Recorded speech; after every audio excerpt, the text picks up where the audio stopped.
Assalamualaikum warahmatullahi wabarakatuh. Perkenalkan kami dari kelompok H akan menjelaskan mengenai investment. Sebelumnya di sini perkenalkan anggota kelompok kami. Yang pertama ada Nelly Farlina dengan NPM akhir 296, yang kedua ada M. Safin Antakusuma dengan NPM akhir 298, kemudian yang ketiga ada Nabila Fatharani Putri dengan NPM akhir 313, kemudian yang keempat ada Balintia Najwa dengan NPM akhir 319. Pertama, kita akan membahas mengenai investasi ekuitas.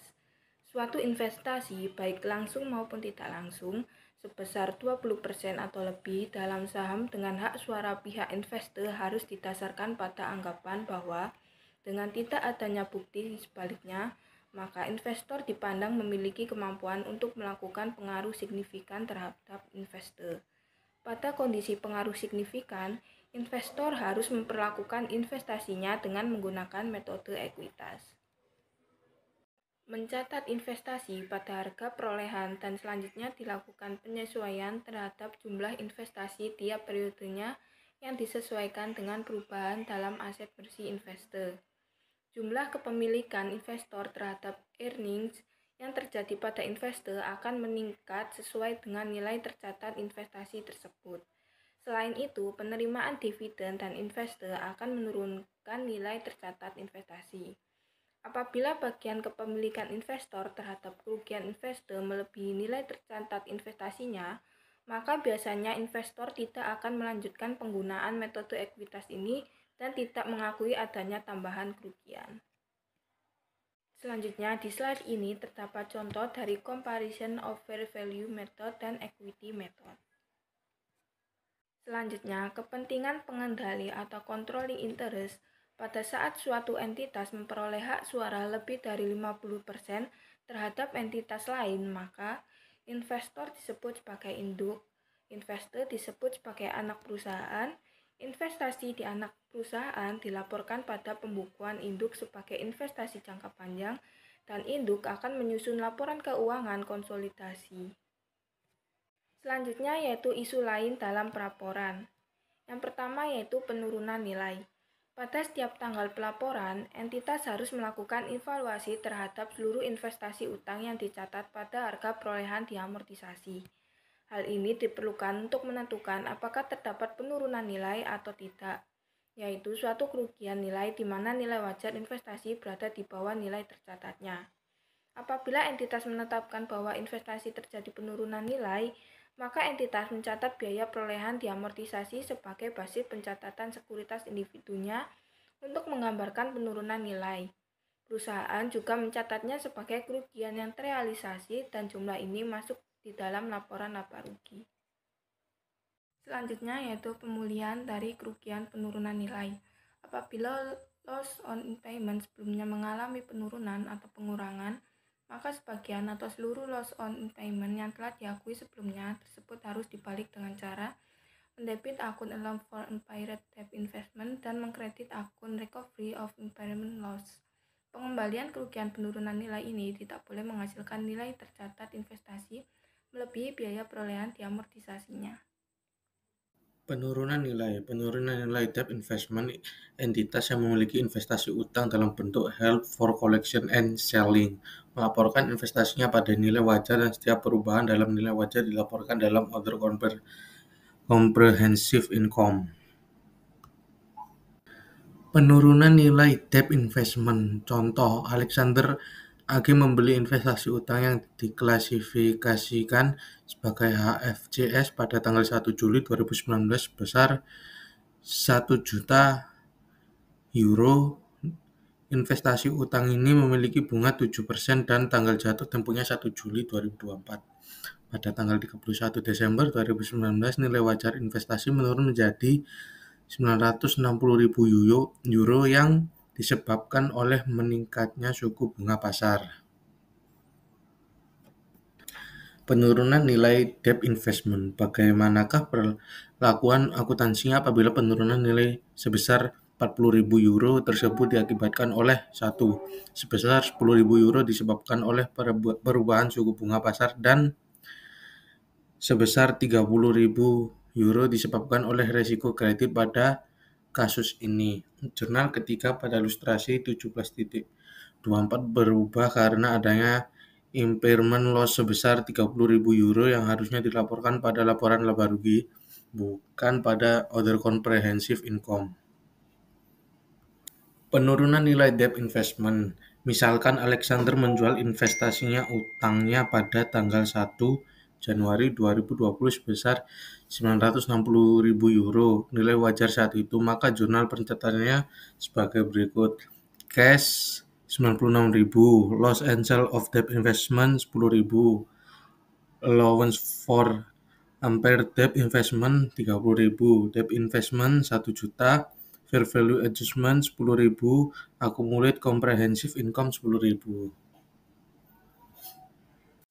Di sini saya akan menjelaskan mengenai penurunan nilai debit investment.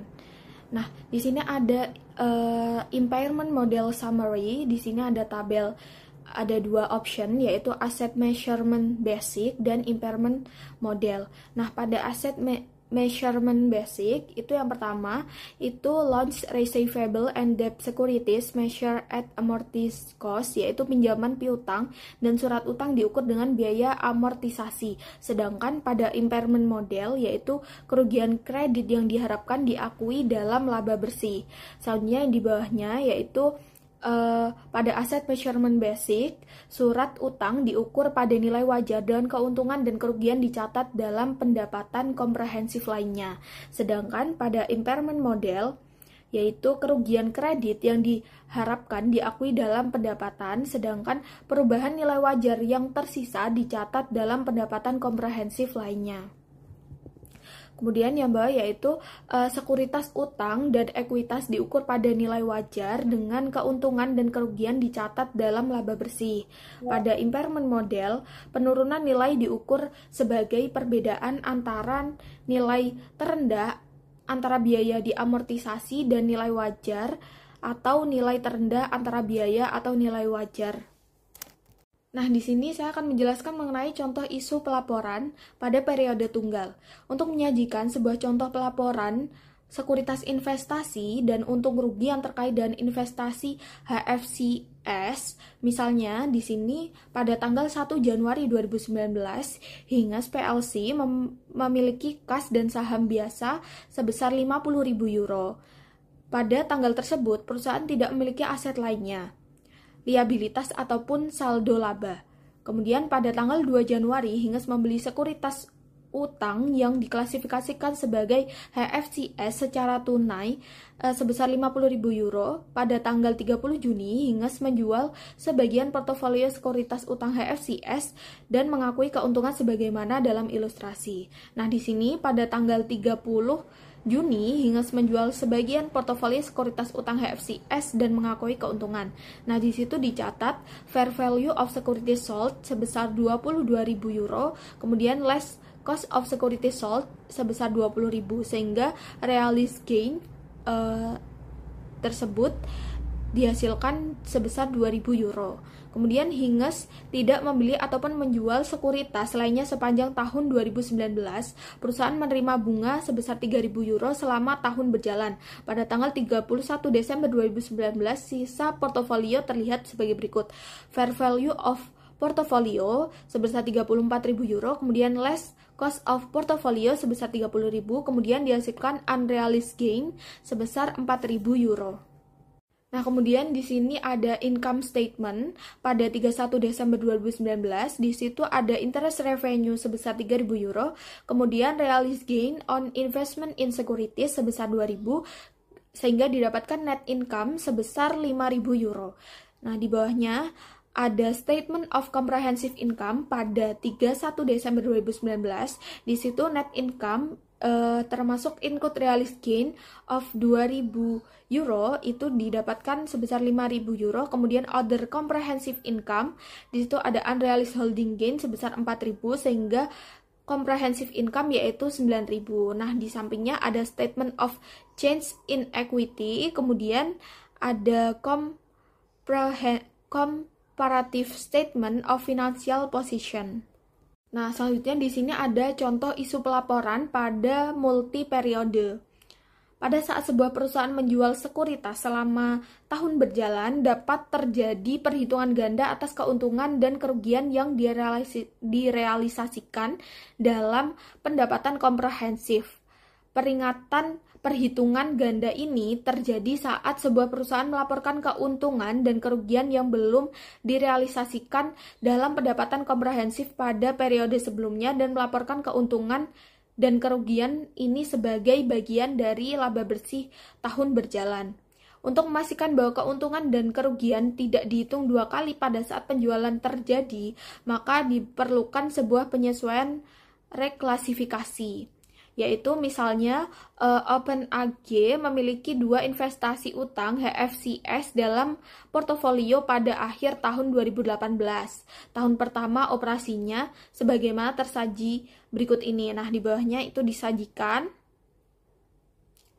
Kemudian jurnal untuk mencatat keuntungan yang belum direalisasikan, unrealized holding gain tahun 2018 itu ada di sebelahnya, yang ada di panah itu bisa dilihat. Kemudian selanjutnya di jurnal yaitu fair value adjustment sebesar 40.000 euro pada unrealized holding gain on loss equity sebesar 40.000 euro. Untuk pelaporan multi periode, apabila Open melaporkan laba bersih tahun 2018 sebesar 350.000 euro, maka perusahaan menyajikan laporan laba komprehensif sebagai berikut. Untuk memindahkan unrealized holding gain equity ke accumulated other comprehensive income sebagai berikut. 31 Desember 2018, jurnal penutupan unrealized holding gain or loss equity 40.000, accumulated other comprehensive income 40.000. Pada 10 Agustus 2018, Open menjual obligasi Lehman Inc-nya sebesar 105 euro dan merealisasikan keuntungan dari penjualan. Cash 105, debit investment 80,009, gain on sale of investment 25. Ilustrasi ini menunjukkan perhitungan dari perubahan dalam akun fair value adjustment hanya investasi Worldco. Jurnal untuk mencatat unrealized holding gain or loss tahun 2019 sebagai berikut. Unrealized holding gain of loss equity 5.000, fair value adjustment 5.000. Misalkan Open melaporkan laba bersih 720 euro pada tahun 2019, termaksud realisasi penjualan atau obligasi Lehman, maka pelaporan pendapatan komprehensif disajikan sebagai berikut. Pada tanggal 31 Desember 2019, Open melaporkan investigasi utang dilaporkan posisi keuangannya sebesar 155 euro. 120 euro ditambahkan fair value adjustment 35 euro dan accumulated other comprehensive income in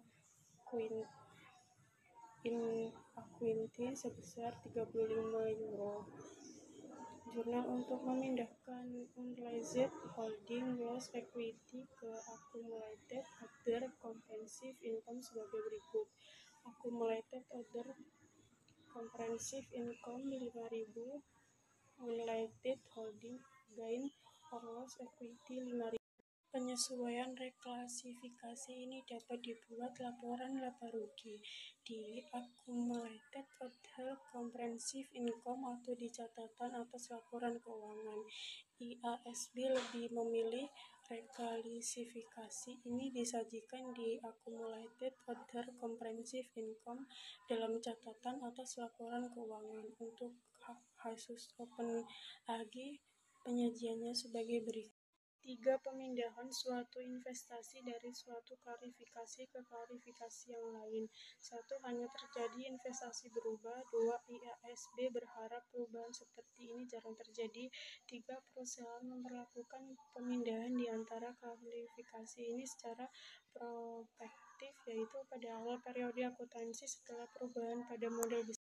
British Sky Broadcasting Group plc memiliki portofolio investasi utang yang hukum dipegang untuk ditagih melainkan untuk ditunjukkan untuk mendapatkan keuntungan dari perusahaan suku bunga. Dengan demikian, perubahan menilai investasi ini pada nilai wajar. Pada tanggal 31 Desember 2018, British Sky memiliki saldo sekuritas sebagai berikut. Bagian dari proses perencanaan strategisnya yang selesai pada tanggal 4 kuartal di tahun 2018, manajemen British Sky menunjukkan untuk berpindah dari strategi sebelumnya yang membutuhkan keaktifan manajemen ke strategis untuk disimpan. British Sky membuat jurnal berikut ini untuk mentransfer sekuritas ini ke klasifikasi held for collection. Debit investment 125.000, fair volume adjustment 125.000.